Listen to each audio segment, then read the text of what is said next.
There we go. Hey, Chuck. What's up, my man? How are you? I'm pretty good. Thank you for doing this. My pleasure. My pleasure. I actually wanted to have this conversation with you even before I thought I wanted to have conversations Okay. regarding the festival and people on it because of your film, because of what you're doing, because of other things. And like from our correspondence through email, through other things, you seem like a really interesting guy, and I'm like, I gotta have a conversation with him. Oh, well, thanks, bro. I'm glad we get to do this. And why don't you just introduce yourself before everything? Okay, so my name is Chuck Johnson. Obviously, I'm the CEO of Quiet Flame Productions. Okay, our moniker is Film, Stunts, and Martial Arts. So Quiet Flame, it started off as purely a Taekwondo school because I came from an Olympic Taekwondo background. After I moved to Tokyo, I got into doing action films and a bunch of other things, and I wasn't doing Taekwondo anymore. I was afraid of losing my Taekwondo skill. So I just started teaching once a week. And then that once a week turned into a few times a week. And then it turned into a kids program. And then eventually it grew into 3 schools within Tokyo. And then beyond that, because I've been doing action for so long, stunt coordinators here in Tokyo started saying, Chuck, do you have anybody else? Do you have anybody else? And at the time I didn't. So then I just started training other foreigners or other Westerners who were based in Tokyo to be able to do stunt work as well, so that I could have a team, so that, if a coordinator had a character that didn't match my look, I could dispatch somebody else and I could be like, you can use this guy. Or if they need a group of foreign bad guys, for a Japanese movie or something, like a foreign gang or something, right? Like I could just show up with a squad of dudes that knew how to wreck and that knew how to fall and, that could run fight choreo. Mm-hmm. So, now, Quiet Flame it's a somewhat of an actor's training institution, and we do fight choreography, we do stunt work, we do weapons play. We were running acting classes for a little while as well. And then basically, what we do is I give stunt, in addition to stunt training, we also give stunt people training in real martial arts as well, just to kind of give give them a sense of what real impact feels like and how things are supposed to really look, so that they could bring that little bit more of a layer of realism to what they do. And then also because I've found that in general, when you make real martial artists are just disciplined people, right? So when you introduce real martial arts training to stunt guys are generally already disciplined people, right? But, you could just add that one more layer of discipline on top of the discipline they already have. Whereas with actors, you give them training in stunts and action and everything, then you're giving them training that'll increase their physicality, make them more comfortable with their bodies, and as a function of that, make their acting better too, because they have a stronger physicality. So that's kind of what QF does. And then the third element of Quiet Flame is film production, of which, Yutaka's Bad Day and Fist of Absinthe was, some of our first attempts. So you are another one of those, I just fell into being a stunt person. It's amazing. It's outstanding how many people just like, oh, I just was doing this and I happened to do stunts and I happened to just rolling. So that's how you got into stunt. How did you get into stunts? Like basically, that's pretty much how it went. It's like I wanted to go to the Olympics for Taekwondo, and then for a myriad of different reasons that didn't work out. Life is what it is. It just didn't work out. But I had all this high-level martial arts experience, and I lived in China, and I'd lived in Korea. So I thought, all right, well, I've lived in China, I've lived in Korea. Why don't I just move to Japan? I'll just teach English for a little while, see what Japan is like, save up money, and then go to grad school was the plan. But then after I got there, I was just, at the time, it was like 20 years ago, physically, I was just way bigger than everybody else. And I was black and I was muscular. So I was like Godzilla, you know what I'm saying? Like, so I was just a natural for being bad guys in Japanese movies. So like, so I walked into an agency and I'm like, yeah, I'd like to get into modeling. And we're like, movie bad guy right there. So I just ended up started getting all this work doing fight scenes for Japanese movies, right? Oh wow. So then I would always just be this bad guy in Japanese movies. So then I ended up on a Japanese action team. Mm-hmm. And then I was learning fight choreo, but I thought, okay, well, fight choreo is only one kind of stunt. You know, there's at least 20 or 30 other disciplines of stunts. I should probably learn all the other ones. And I should probably study this stuff in English too, because at the time I didn't speak Japanese. So then I started flying back and forth to the States to study stage combat, and then to learn how to do utility stunts and all this other stuff. Mm-hmm. And then eventually it all just kind of synergistically happened, you know, like everything just kind of melded together to form, you know, who I am and what I'm doing now. That's, I mean, you know, I don't want to say it like this because it's not my first conversation, but like it's almost like there's a reason it's a cliche. Like Yeah. you fall, it's also like a running joke, right? You fall into stunts. No pun intended, but intended, kind of. Falling down the stairs into stunts, or falling off a building into stunts. Yeah. Yeah, hopefully not. Ouch. Yes. So that's amazing, man. Like you were Olympic level athlete. I was a national champion, but not at like there's different levels, right? So there's a national champion, then there's an Olympic qualifying national champion, mm-hmm. and then there's like international champion, then there's like Olympian. So I was a national champion, but I wasn't an Olympic qualifying national champion. Like the tournaments that I won weren't Olympic qualifying. Oh, okay. So yeah, so I was like a lower level national champion, if you will, something like that. So, hey, look, I have a cousin that went to Seoul Olympics in '88. Wow, really? Yeah, he was a boxer. Oh, that's awesome. I come from a family of athletes. Like he was a boxer, my other cousin was a judo champion, and I competed only once in my life. Mm-hmm. But just to pursue that, it requires so much discipline. So when you talk about discipline and to apply it to acting or to stunts, to anything else, it comes with such a like it's almost like a tunnel vision. Yeah. And if you apply it to anything, it's amazing. So it's outstanding. Like, and I kind of understand what you say, kind of, because I wouldn't not be able to understand fully, but I understand what you mean. So mm-hmm. From being a stunt person, you just opened a school for martial arts, and then and then so I just, like I said, I just started off the Taekwondo program. So I was like, all right, well, I'm not doing Taekwondo anymore, but this was like 20 years of my life. I don't want to lose it. Mm-hmm. So I thought, okay, well, I'll just teach once a week, just as like a side thing. Just so that I could just keep it in my muscles, mm-hmm. quote unquote. And then that just grew and grew and grew. And then eventually somebody said, hey, can you teach my kid? And I said, yeah, sure. So then that one kid turned into 2 kids, it turned into 5 kids. And then that one kid's class turned into 2 kids' classes. And then it just kept growing, and then eventually it got to the point that, now I've got 3 schools in the Tokyo area. And then just at the main school is where we do all the action and stunts and fight choreo stuff, because that's the biggest space. So amazing.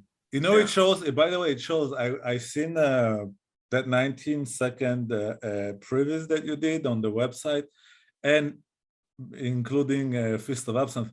You can see that you have that elongated, beautiful Mawashigeri that is so filmed, it just captured so beautifully on camera. It's amazing. Yeah, I know. It's like some people just kick, but there are some people who can. It's like I compare it to basketball. When you like dunk, you can mm-hmm. dunk, but there are people who can just like suspend themselves in the air and then dunk. I think kicking is the same thing. So you can kick, but you can just like elongate it beautifully, and you have that movement that with proper camera motion. It just sells so well. I love it. Wow, I love thanks, it. bro. No, I really wanted to tell you those things. Oh, I'm Uh, touched. come on. For one to, and I was obsessed with Howard from Tekken, so I was like, Uh-huh. okay, I gotta learn the Taekwondo. Were you always wanted to be in films, or did it just something that you Well, like? I mean, like my whole, I mean, like a lot of kids, my whole martial arts life began with discovering Jackie Chan movies. Right. Oh, okay. So, because at the time, like as I was a little kid in Detroit, and now I'm pretty tall. I'm about 6'2", I'm about 200 pounds. But I wasn't always that size, right? So, and I was a real gentle kid. So naturally, I got messed with, and sometimes I would get bullied and stuff. So, when I was In like Detroit? 9, What? yeah. Detroit? No, that would never No, happen. No, that wouldn't happen no. there. Yeah, but no, like I discovered Jackie Chan movies and I thought, oh my God, somebody systemized fighting? There's like a system of fighting that you can like learn? That's crazy.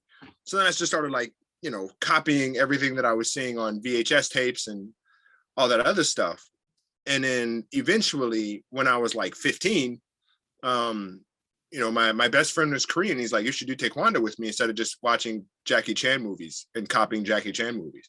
So by the time I started Taekwondo, I could already do the splits. I could already do like side kicks and I could already do everything. I just didn't have any formal training. So, because of that, the pace that I went was just extremely fast. And I was just training 6 or 7 days a week because I was obsessed. But, I mean, it's just given the fact that it was film that started it for me, and it was Jackie Chan movies in particular that inspired it for me. I think ending up in film was just the best thing that I could have asked for. When I was younger, I thought the only thing that I could see, because I was from Michigan, I didn't know anyone that worked in film. I just didn't know anybody that did that. That's just because I was from a little town, right? So the only way that I knew to do something great was to go to the Olympics because I had seen people that had done that. The idea was getting into film was just off my radar until I showed up in Japan, and all of a sudden the opportunity was there. And then I thought, this is it. This is what I really want to do, So yeah, so that was kind of how that went. No, that's amazing. You took your chances, as they say, right? Yeah. Like an opportunity presented itself. Yeah, presented itself. English sometimes, words. Yes. That's amazing, man. Jackie Chan. I think Jackie Chan started many people's careers. It's amazing just by watching him. Jackie I think he Chan, did. yeah. He was a huge inspiration. Yeah. Huge inspiration. One of the coolest and hardest moments I've ever had is when I was in I still do security in Tokyo sometimes because for a while I was also a celebrity bodyguard, and I actually got to bodyguard Jackie Chan for 3 days. Oh wow! And at the time I was already doing action cinema, and I had a demo reel in my pocket. You know what I'm saying? And I was standing next to Jackie for 3 days. And like I kept thinking, Jackie, please just talk to me. Please say something to me. Talk to me. Open that door, Jackie. Open that door, Jackie. But, as a security guard, it's not your job to initiate conversation with your principal. Yeah. That's just you have to look out for them. So if he had talked to me, then, it would have been a different story. But I didn't. And, I didn't want to get the people that had hired me, I didn't want to get the people that had hired me in trouble to be like, he's the security guy. Why is he trying to pimp his own action career or whatever with the principal he's supposed to be guarding? So I had more respect for the people that hired me than that. So I just didn't initiate any conversation. But that was amazing and incredible and very hard at the same time. Oh, I dude, it's always like I don't know. It's like you always have this thing that you meet the people and it's like, but then again, it's even better when you do it with the hard work and the way it sounds like and the way you're doing things right now. It sounds like you're making more and more and more and more. So you're becoming unavoidable, hopefully. And I personally cannot wait to see more of what you're going to be doing because one of the best things was watching the Fist of Absence the first time because initially our cutoff for the length of the films in our festival was 17 minutes. Mhm. And Wayne, who introduced both of us, said you have something, and you submit. I'm like, okay, I didn't know what I was submitting, and then I watched it, and I watched basically all the tropes that I enjoyed as a child Mhm. growing up on martial arts. Uh-huh. Then I laughed at it when I was watching it by myself, like marking my notes, like, okay, this is going to Mhm. be in the festival. And the funny thing and the best thing about it is that when it arrived in the cinema where we screened it in front of people, and they all had the same reactions to the same jokes, especially the one when you go, and then Yeah, the long subtitles. Yeah. come up, and it's like every person who ever watched a dubbed Chinese kung fu movie, there was the trope, and it was just so funny. And I was like, okay, I gotta see what's gonna come up more. And I would like to hear the story behind this movie, the people who made it, and how, like, how it was born, and if you would be willing to share it with me. Absolutely. So the way that Fist of Absinthe is started, this was just another case of just an opportunity that fell into my lap. And then I was like, all right, well, I'm just gonna roll with this. And I started rolling with it, and then it just started to massively snowball. And in this case, it was a combination of two things. So one is that at the time, sorry, I wasn't doing much with film, so I was just YouTubing. And I had just a martial arts YouTube channel, which I still have. It's a lot harder to post stuff now because I have a child, and that just takes up an incredible amount of time, So yeah, so I'm not as active on that as I used to be. I still try to be, but in any event, I had a channel, and it was growing by about 1,600% per year. And at the time, YouTube Japan was just starting. And then they approached me, and this was pre-YouTube Red, right? If you remember YouTube Red. Yeah. And then YouTube wanted to show that YouTube could also make dramatic content the same way that Netflix and Amazon Prime could. They're like, we want to try to get into that. So, we want to try to get some YouTubers to make actual movies. And in your case, you're an American YouTuber, but you live here. So you have access to the Tokyo YouTube studio, and you have a channel that's still growing really fast. So even though you're not a Japanese YouTuber, we want to give you the chance to try and create a film. And then they said, we're going to pitch this to all the Japanese YouTubers plus you. And then we're going to take 10 people. And then out of the top 10, 3 of those will have 100% production support, full access to Toei Studios, transportation, costumes, everything. Right. And then they said, okay, you got a month, give us a script. Right. So I was like, oh, okay. All right. So then I was, there's, I don't know if you've ever heard of the samurai Yasuke, right? Japan's first black samurai. Yes. Yeah. Yusuke? Yasuke? Yeah. Yasuke. Yasuke. Yeah. I was really inspired by Yasuke. So I want to do something that was kind of Yasuke-like, but I also just like comedy. I think it's being funny is fun, right? So then I thought, all right, well, let's see. So let's come up with a story about this black dude who's obsessed with samurai, who just got a new pair of sneakers that he has to defend against samurai and ninjas. Mm-hmm. And that was a concept. And then I just wrote the script. And then at the same time that was happening, this is when all these Japanese stunt coordinators were saying, Chuck, do you have anybody else? And then I had just been teaching. I also teach fight choreography at the International Stunt School in Seattle. I do that every summer. I teach East Asian style fight choreography for that, and then for a few other organizations in the West. So I had just finished running a fight choreo course. And then I had a few of those students say, Chuck, can we come to Japan to train with you? And I'm like, yeah, all right, sure. I've had coordinators ask, why don't you just come? And they were all Canadian, so they can get working holiday visas.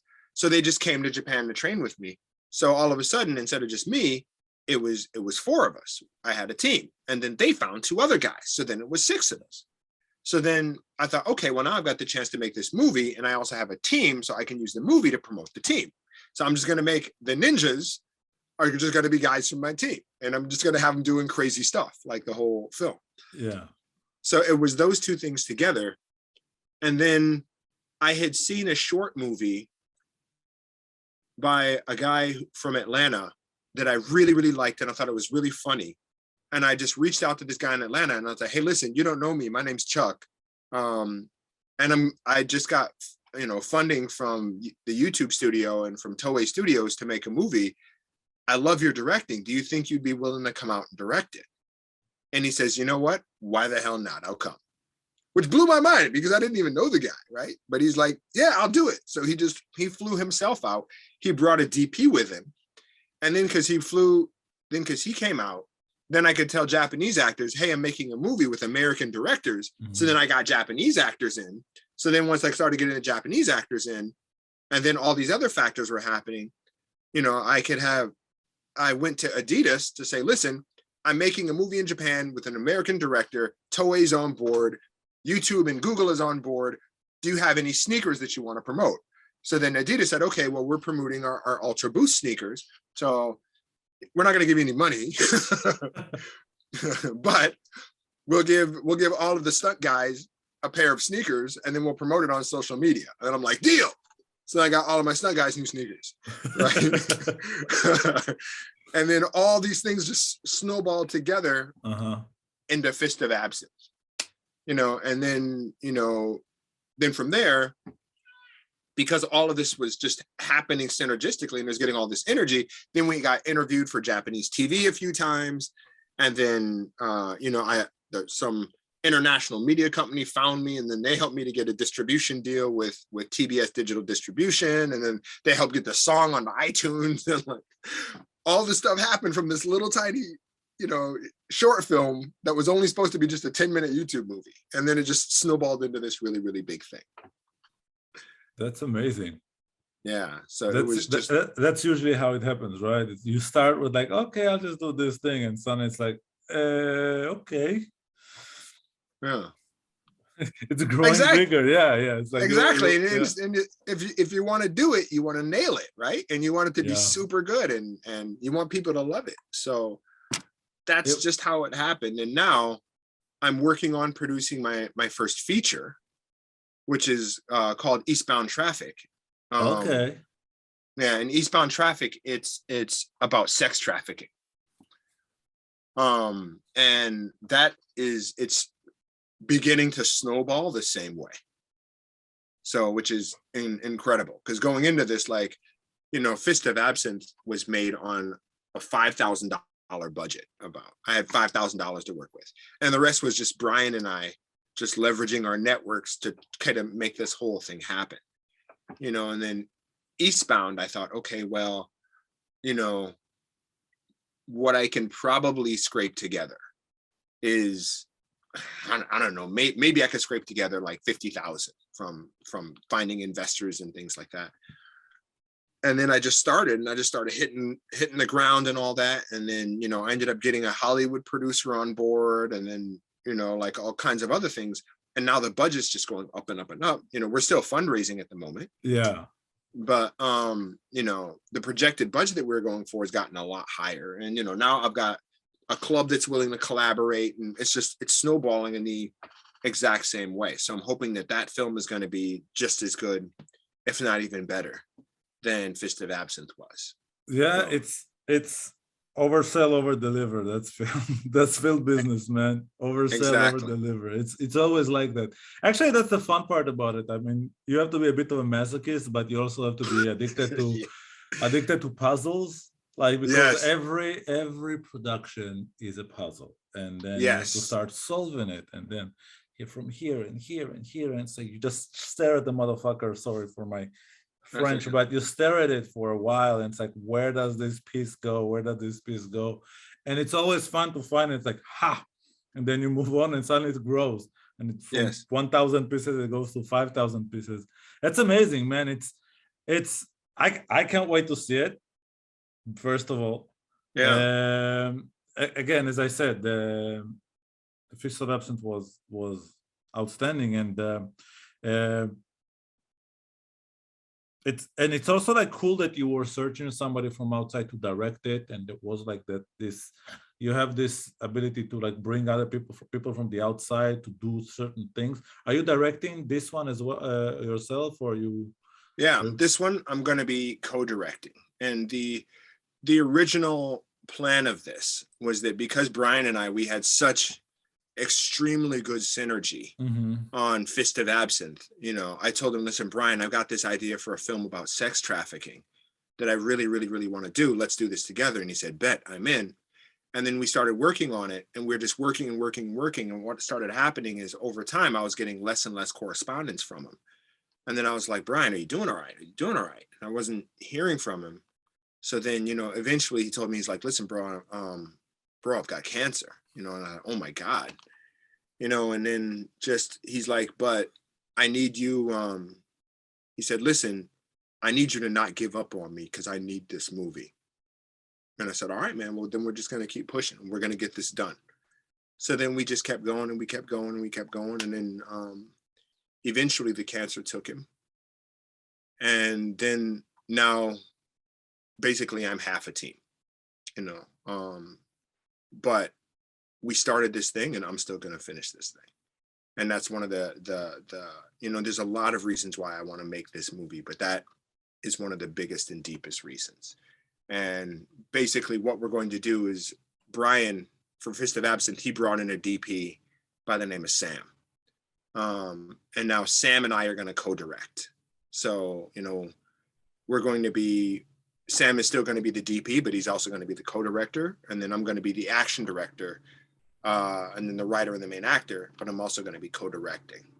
And then I kind of figure like, you know, between the two of us, whatever holes in my knowledge he'll have, and then whatever holes in the vision he doesn't have, I'll have. So we already got the working synergy. So we're just going to make it happen and we're just going to crush it. Oh, I don't doubt it, man. I don't doubt it. Yeah. You know, when yeah, there's always a search for words when you want to react to such a reality, especially when you don't expect it, and it's an uppercut to your gut, and it always takes the air out, and you have to like recompose yourself and go for it. And I completely understand. I mean, yeah. I'm happy that we got the chance. Sorry, what you were. Oh, no, go. I'm go just ahead, saying that I'm happy that we got the chance to show Fist of Absinthe in our festival, and then after I heard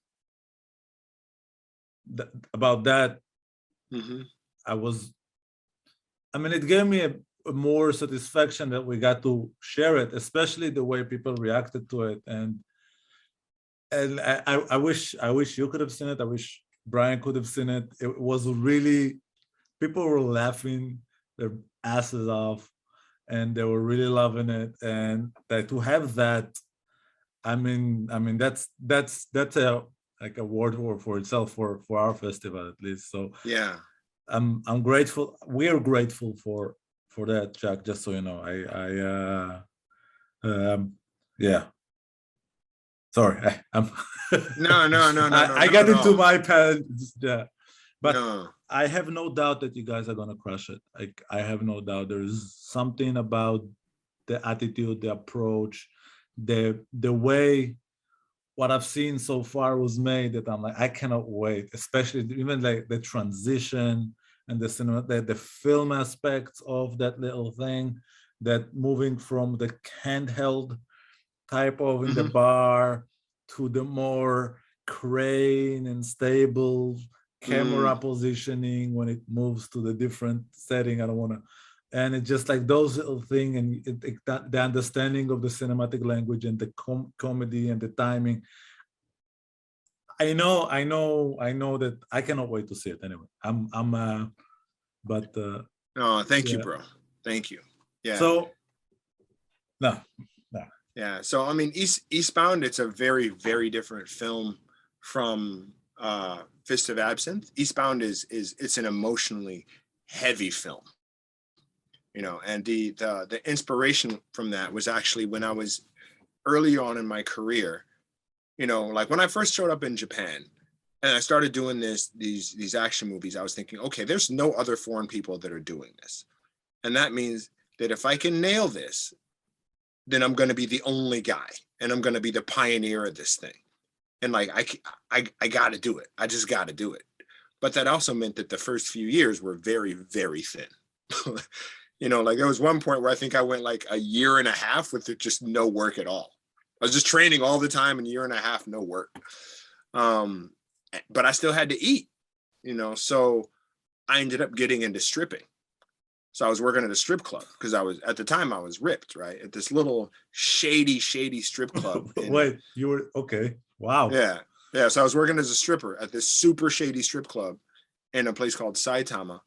And then like I would just walk in, you know, and it was a male club and a female club, and it was stripping and it was hostessing. So, you know, and like with the women, like these girls would come in like fresh faced, 17, 18.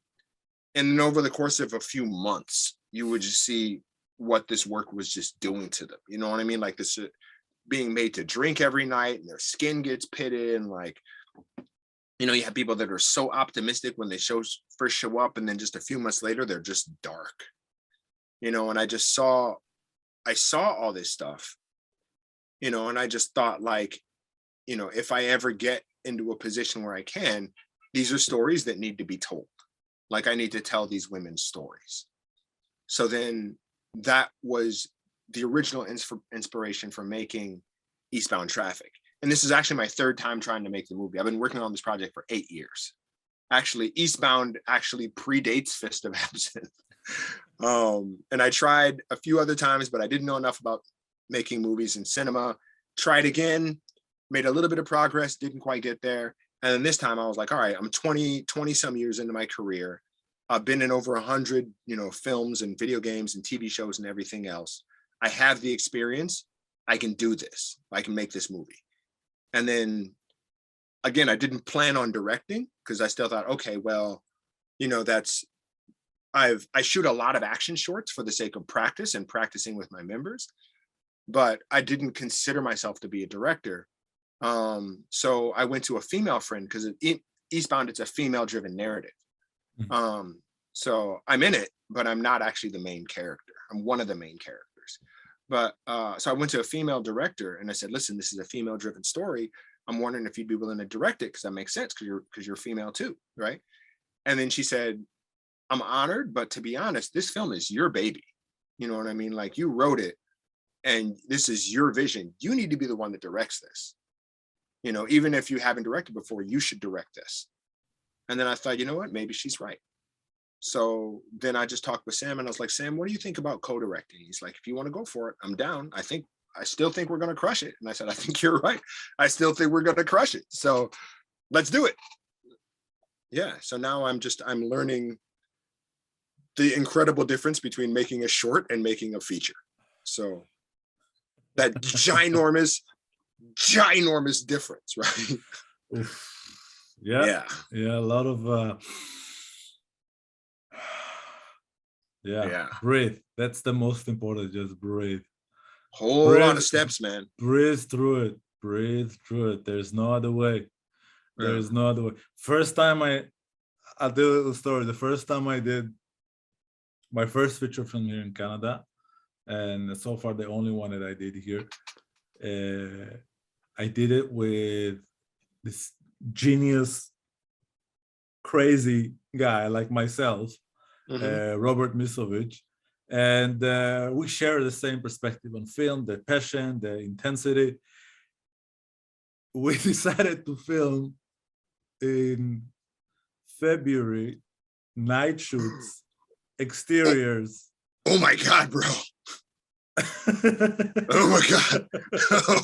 Oh, in Canada? Oh. In Canada. And that's before the fact that it was, you know, an indie film. So everything was just rough. And I will never forget it. That like this Robert guy is bionic, man. I swear to God. He was standing there with the camera. I will record directly. He was standing there with the camera, focus pulling on 1.5 aperture. Yeah. And in the same time, he was a cigarette in his mouth, a sweat, I swear to God, a sweatshirt, -11. He feels nothing. The guy is, and I was like standing there like, so, and no, it's a feature film is a juggernaut, but Yeah. I think in the end of the day, the approach is the same approach, and the problem solving is the same problem solving, and you just Yeah. surround yourself with people that you trust. And dude, you have an interest. Yeah, they have like fascinating story, like going Thanks. from taekwondo to the let's call it to stripping to Yeah. stunting to filmmaking, and Yeah. what's next? It's been a crazy journey. That's for sure. I It's bet. been a it's been a crazy journey. I have a question too, because you first of all, I would like to know what does it like. What is eastbound eastbound action? You call it? Eastbound traffic. No, sorry, not the film. The stunt course that you. Oh, the International Stunt School. So what do you teach there? Did you said specifically toward like I Eastern type teach, of? yeah, I teach East Asian style fight choreography. So what is the difference between Eastern type style choreography and Western type style choreography? If you'd be willing to, like, Well, I mean, it's the Eastern style, and nowadays it's I mean, in like the 80s and 90s, the difference was much bigger, right? And nowadays they're just kind of like melding together because everybody in the West can do, martial arts fight choreography as well, and back like a long time ago, if you look at like the 80s during like the Kung Fu boom, right? So there was, Hollywood took note of Jackie Chan and a few others, and they're like, wow, this Kung Fu shit's cool. We should put that in movies. So then they tried, just bringing over some stunt guys from Hong Kong to put in a Hollywood movies. But the thing is like nobody knew how to choreograph for them at the time, right? So yeah, then they're like, okay, well, we can't just bring over like the stunt guys, then eventually we need to start bringing over people that know how to do that choreography as well. And well, basically all it comes down to is the Eastern style, what I would call East Asian style fight choreography is basically the style of fight choreography that came out of Hong Kong. yeah, So, and then from Hong Kong, in the same way that like martial arts, originally started in India and then China, and then it just grew outwards into the East, action films did kind of the same thing. They basically started in Hong Kong and then they just grew outwards into Korea and then into Japan and all that. And what happened in Japan is that basically, anyone that wanted to be a really, really good, a really, high level action director in Japan, they would go to Hong Kong and then they would work as stunt guys for like Donnie Yen or like Jackie Chan. And they would get onto these Hong Kong action teams because they're still Asian. So they kind of like get away with it, quote unquote. Right. And then they would just go to Hong Kong, get the living crap beaten out of them, but then come back to Japan super good.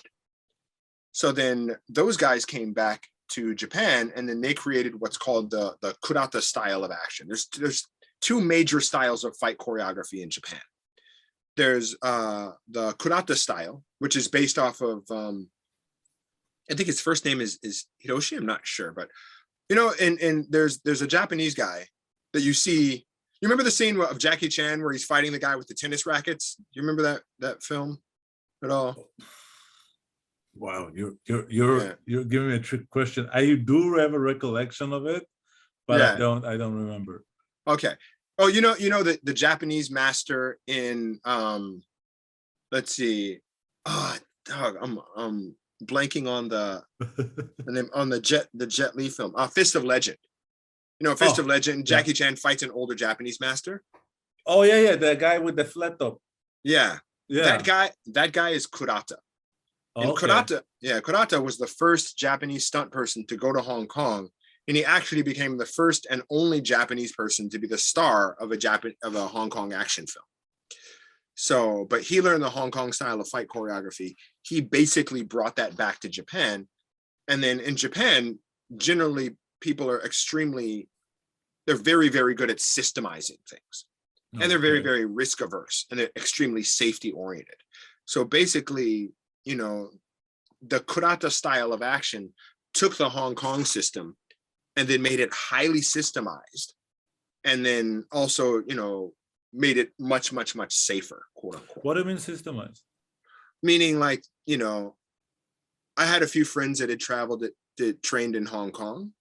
And they said that, when they studied fight choreo or they studied stunts in Hong Kong, basically they're like, okay, do this, do this, do this, do this, this. And then they would just get thrown into fight scenes. And then they would figure out how to not make it hurt as they're doing it. They'd be like, okay, I should put on pads here. Or, okay, I should turn my fist this way instead of that way. They'd figure that out from doing it, right? Whereas in Okay. Japan, they developed a system for teaching it, and being like, okay, Oh, I got it. Yeah. this is how you systematically do this so that everybody follows a uniform system and so that you can run fight scenes where nobody's getting hurt. And then that's the style of fight choreography that I learned. And then, when I started teaching it at the stunt school in Seattle, they didn't really have that, right? Like they, basically stunt fighting at the time was still just kind of like, you think of like the old Western movies, it's kind of brawly, right? You got the glass bottle breaks over the head and just a lot of like sluggish punches and things like that. But it wasn't that like quick, fast paced, martial arts style of fight choreography. Okay. So then I just started saying like, listen, the way that they do this in Japan, nobody knows about fight choreography in Japan because not many Japanese movies go abroad, but fight choreography in Japan is extremely good. And like those stunt guys are very, very, very good. They just, none of their movies go abroad, but there's hyper talented. So then I just started teaching that. Just to kind of backtrack a little bit, because I had mentioned there's two styles. The other style is called tokusatsu, which is the kind of Power Ranger style. Okay. Right. Yeah. Which is, it's the suit actor style, right? Where they're like, ha, ha, ha, because nobody's can deliver dialogue because they're in suits, right? So there's the tokusatsu style of action, and then there's the karate style of action. And nowadays, a lot of the, for example, if a Hollywood film will come to Japan, there'll be some karate guys, there'll be some tokusatsu guys, and there's a lot of parallels between the two styles. Yeah, I bet. If you know them both, you can tell which one is which when you see it. But there's enough crossover that everybody can just work together on projects and things. That's fascinating. I bet they use the Power Ranger style more towards the superhero movies because they require certain stances and landings and more theatrical expression physically regardless the fighting, which is that's amazing, dude. That's I don't know enough about stunts. I don't know enough about stunts. I think this is something that I'm understanding more and more and more and more. And the more I understand, the less I understand. The more I understand that the little I know. Basically, I'm discovering the Confucius in me. The more I know, the less the what does it say? Anyway, you understand what I mean. I understand exactly. And that's how it goes, right? It's one of those things where like the people that are the loudest are always the guys who don't know how little they actually know. Yeah. Those guys are always the loudest, right? Like the guys who they know enough to know how little they know generally don't say much, right? Because they're like, oh, I don't want to sound like an idiot, so I'm not going to say anything. Oh, you haven't been to Israel, buddy. we don't know shit, but we always act like we know. It's like I can come into a room that I didn't hear a word and hear 3 words about a conversation, and I already can have an opinion. That's Israel. It's very different from Japan. Trust me. It's a cultural thing, which is gotcha. I personally find Japan super fascinating. Yeah. Like I'm you're working on a script 8 years. I'm working on a script since 2012. It's a worldly story, and one of the things is about the way of the Ronin, of the samurai, and the severed measures of the samurai and the running and like what it means and how it affects people from like the outside of. And I got really into the Japanese culture, and it's so layered. It's so Yeah, layered. How do you bro. find yourself? I can tell you, I've been here for like over 20 years now, and I've traveled to about 33 countries in the world, and I've never been anywhere that's as different from everywhere else as this place is. You know Why what I is mean? that? Like Japan, it's just everything is so different from everywhere else on like the most basic level. It's fascinating. And I don't know if it's because it's an island, it's because it's an island, and because they cut themselves off from the world for a few hundred years or whatever, but just culturally they're just the way things are done and the way communication works, and it's just very, very different. And if you're open to that kind of thing, then Mhm. it's amazing and it's fascinating. If you don't like it when things aren't the way you're used to, it's extremely frustrating. So but I think there's a lot of really beautiful things about Japanese culture and I think there's a lot that the rest of the world could learn about Japanese culture. So What because would be your three favorite things that stand out most in the differences? okay, so one of the things, and I mean everything has, everything is a double-edged sword, right? There's a good Mhm. side and there's a bad side to it, right? So one of the things about Japan that I think is very interesting is that if you look at most of the West, most of the West comes from a traditional kind of Christian Judeo background, right? And a big part of that is is is like conversionism, right? Or like crusading and trying to get everyone else to adhere to your style of thought, right? Quote Mhm. unquote. Because for a long time that was just the crusade. It was going around converting everybody to your religion, right? Yeah. And even though nowadays in the West, we're not as religious as we used to be, the idea that you have to convert everyone else to your thinking, it still just permeates in everything that we do. That's why people argue so much about politics, is because they think if you think differently than me, that is wrong. That's a sin. You need to think the way I do. So people they argue and they argue and they argue, like about everything. Whereas Japan, being a Buddhist place, they just don't do that at all.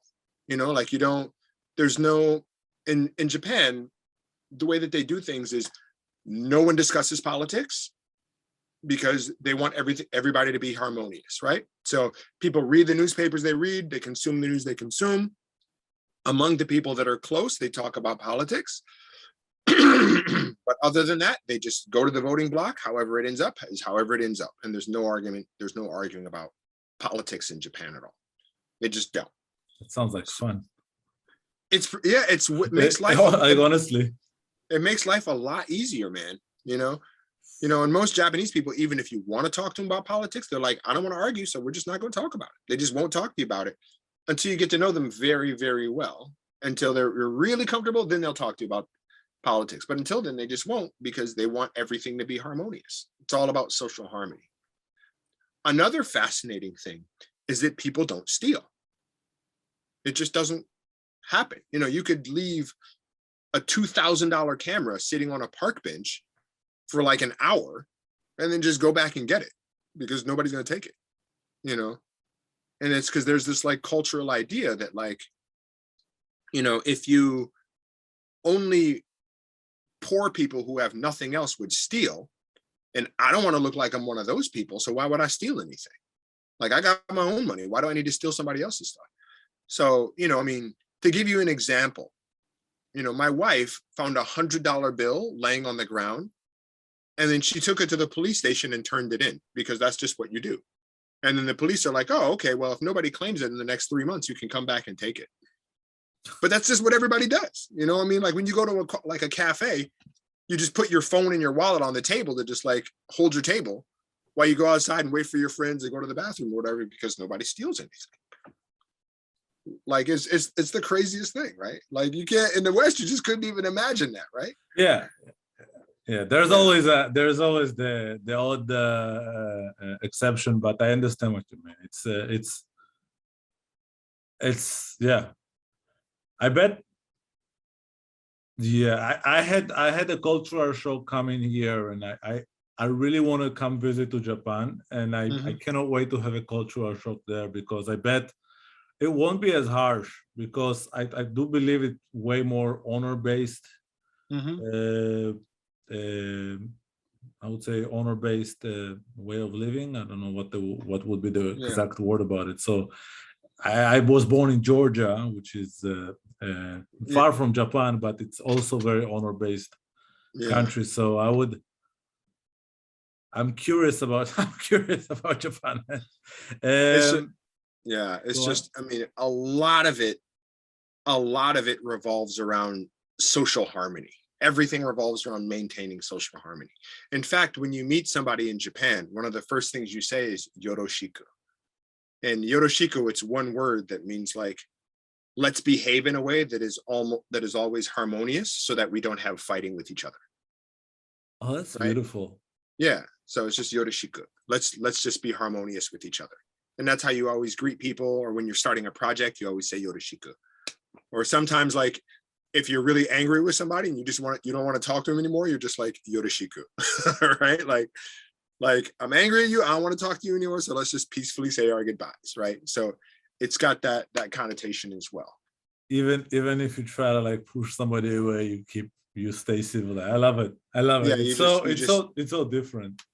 yeah, you always got to just stay civil, you know. It's a fact. Okay, like, one of the other big differences that you observe is, for example, like when Fukushima happened, right? And Mhm. then everybody had to leave their homes. And then they didn't know where was safe and where wasn't safe. And then everybody had to move into emergency shelters, right? So, several years later, after the government had decided, okay, this area is safe, this area is safe, this area is safe, you guys can move back into your homes now. What had happened is that nobody wanted to be the first one to leave the shelter because they didn't want to leave everybody else. So nobody left the shelter, right? So they all just stayed because nobody wanted to be the first one to leave, right? And you see the same thing with kind of like people working, at the office. The work finishes at 5 o'clock, but nobody wants to be the first one to go home. So then everybody just stays till 6, till 7, till 8, till 9, because nobody wants to be that first guy that's leaving everybody else behind, right? So you see those kinds of problems that kind of stem from that extreme emphasis on social harmony. Interesting. Yeah. That's fascinating, man. I'm a sucker for anthropology and that kind of stuff. I think that's what it's called, anthropology, when you look at people's behaviors and Yeah. connect them. And I always wonder what leads them to develop in that way. And I wonder if a country that also endorses a way of martial arts, which is an art, and that is, learning how to express violence out of your body and be peaceful through that. I think Hmm. I wonder if that's one of the like an existing element, because um, I do believe that when you are acquire the skills to defend or to attack, you also acquire the ability to avoid violence or avoid argument or live more harmoniously. And I wonder if that has anything connected to like to that type of culture in comparison to, let's say, more westernized culture where we don't have an emphasis on the physical expression of artistic violence, whatever the right way to put it. And it's just, I don't know. I can go on about this until tomorrow, and I probably can eat somebody's brain. All right, 4 questions. Yeah, sure.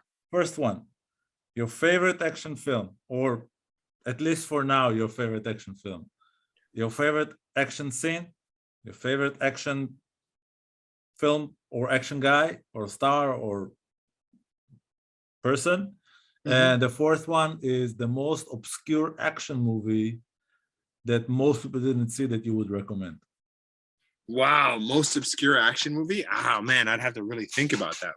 I've seen a lot of really obscure action movies, especially like out here, oh, there's man, I wish you would have sent me that before, so I could give that one just that one, so I can give that one a think, because I've seen some very obscure movies that were just very, very good, especially, okay.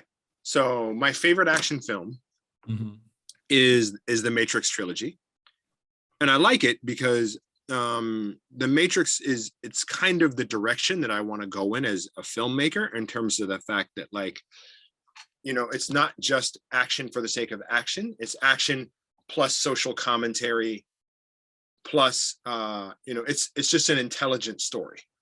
It's a very intelligent story with like a lot of social undertones and a lot of very intelligent storytelling, right? So that's what I really want to do with Quiet Flame, quote unquote, is, not just make action movies for the sake of action movies, but action movies that also deal with, the social issues that we're dealing with of our time. But to do so in the context of things getting blown up, right? And people jumping off of buildings and things like that, right? Because all that stuff is just too much fun to not do. Yeah, it also attracts the people to watch it and exactly absorb whatever so it's a trick. Exactly, because one of the issues with documentaries is that you basically have to be interested in the topic already to watch a documentary on something, right? So what that means is, in a lot of ways, documentaries are kind of already preaching to the choir, So whereas if it's a good point, if you take that same issue that you want to address and you put it into the context of an action film, then you're reaching way, way, way more people who may not even be aware that that issue exists, right? So, that's what I want to do with Quiet Flame, and then Eastbound Traffic deals with sex trafficking. The next one after this I want to make a Fist of Absinthe feature film, and that's going to deal with mental health issues, but it'll still be a comedy. It's still going to be funny. But that's, that next one's going to be the Fist of Absinthe, which is going to deal with mental health. One after that is going to be a war movie, right? So but all in the context of martial arts action, right?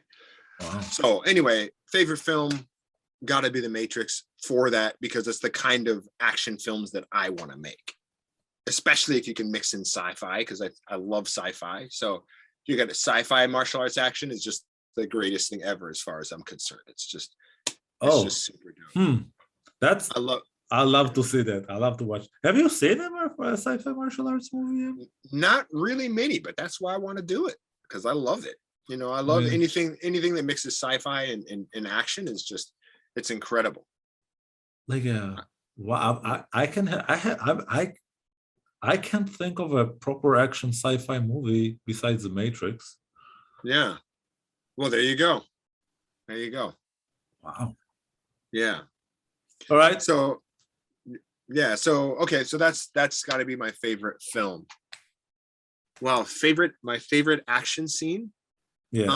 Have you ever heard of a Korean movie called Villainous? No. Bro. No. Is it from the trilogy of the Old Boy and the?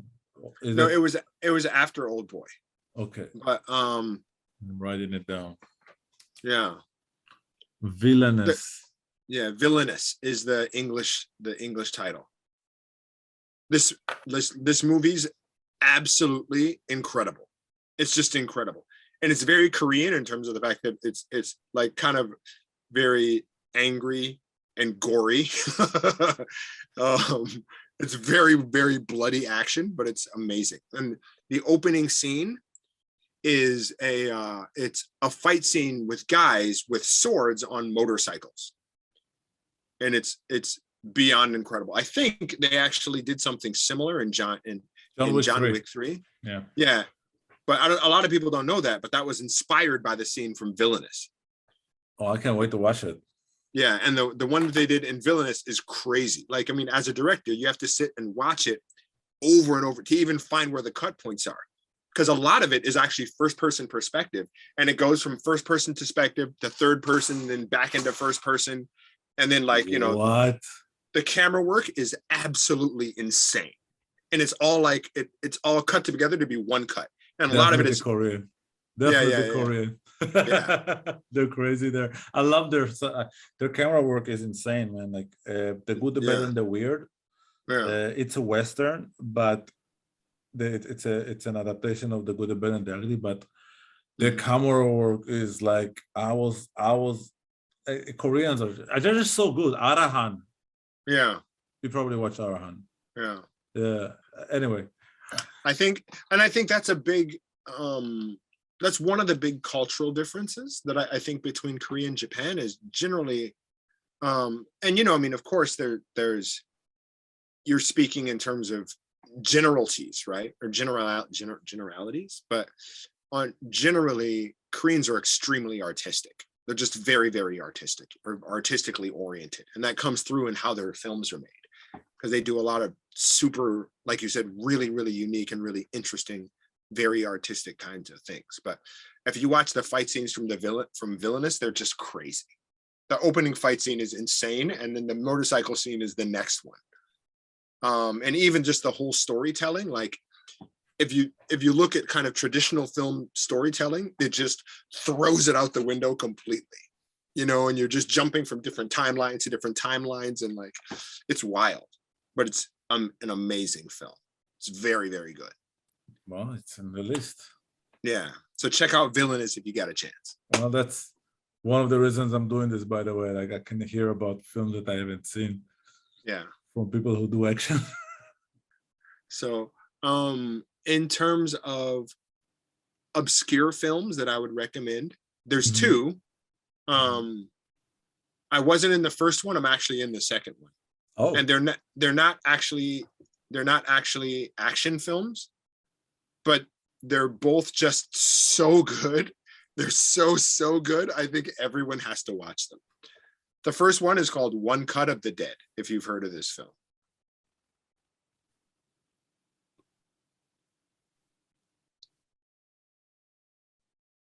what is it about?